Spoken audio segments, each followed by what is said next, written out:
Buenos días, mis queridos hermanos. Solo quiero acercarme a ustedes para poder profundizar un poco acerca de la clase de ayer. Cada día que pasa voy a profundizar en cada punto que hemos estado hablando. Por ejemplo, el primer punto fue Jesús el creador, el siguiente fue Jesús es vida, el siguiente fue Jesús es eterno y el cuarto es Jesús fue adorado. Entonces, cada día voy a profundizar un poco en ello para poder interactuar con ustedes de esa manera. Ustedes pueden entender un poco mejor y podemos pensar y aprender juntos. Ah, ahora, cuando hablamos de Jesús como el creador, lo que me viene a la mente es el principio de la Biblia, ¿no? Vemos el Génesis, pero también viene a mi mente Juan 1:1, Juan 1:3 y también viene a mi mente Hebreos, ¿no? Hebreos, um, Hebreos 1:3 también. Entonces vemos ahí, ah, pero comencemos por Juan 1:1, mis queridos hermanos. Dice la palabra de Dios. um, que en el principio era el verbo y el verbo era con Dios y el verbo era Dios.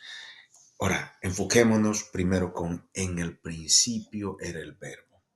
El verbo es el logos, que es la palabra. Logos es en griego, ¿no? La palabra. Es la palabra, significa la palabra. Se identifica, también vemos eso en Juan 1:14, como Jesucristo encarnado.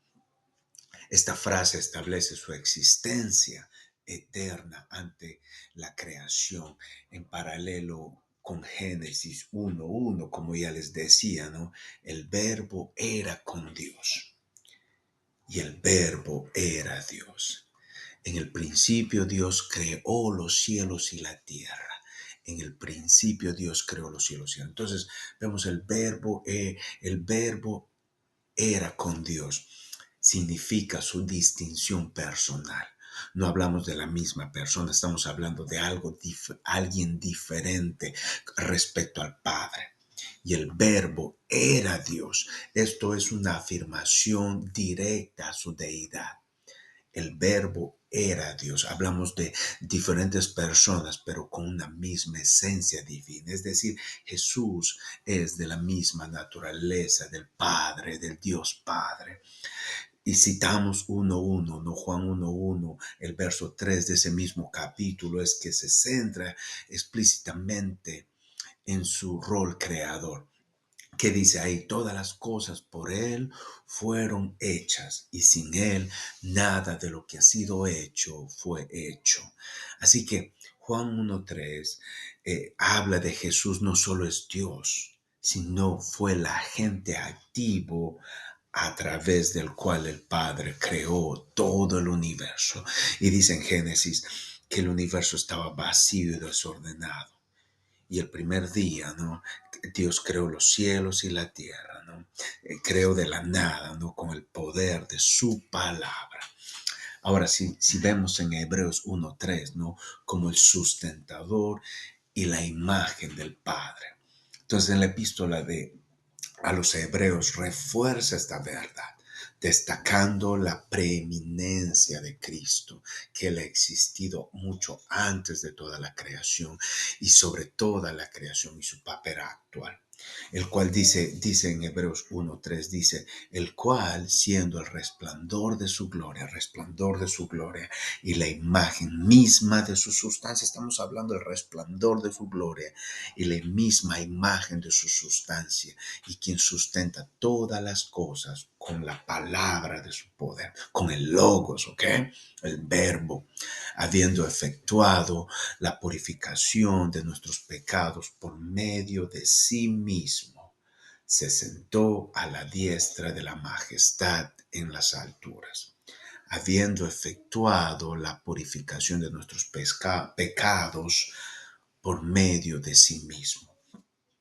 Este versículo enseña, mis queridos, dos verdades cruciales sobre Jesús como Dios. Dice, es la revelación perfecta de Dios, el resplandor de su gloria y la imagen misma de la imagen misma de su sustancia, su naturaleza divina.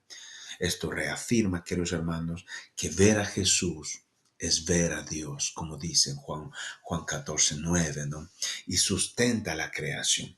No solo es el creador, sino también es el sustentador, el que sustenta todas las cosas con la palabra de su poder.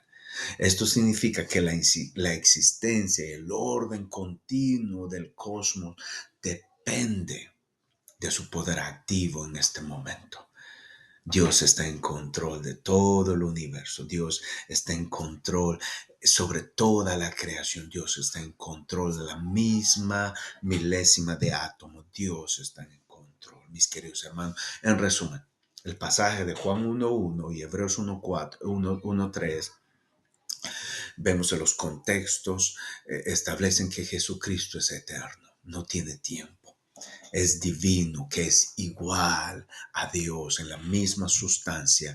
Fue la gente el cual Dios creó el universo y sin Él nada hubiese existido. Es quien mantiene ese universo en existencia. Mis queridos hermanos, entonces quería profundizar un poco más en el primer punto. Quiero que me digan qué es lo que ustedes piensan. Quiero que respondan, me envíen mensaje o escriban y me digan qué es lo que ustedes piensan, qué quieren aportar o qué pregunta tienen para mí. Así que sigamos, mis queridos hermanos. Espero tengan un hermoso día y recuerden que nuestro Dios está en control. Él es soberano sobre todo, sobre nosotros. Y que todos vengan y canten delante del Señor con gozo. Nos vemos pronto en el nombre de Jesús. Amén.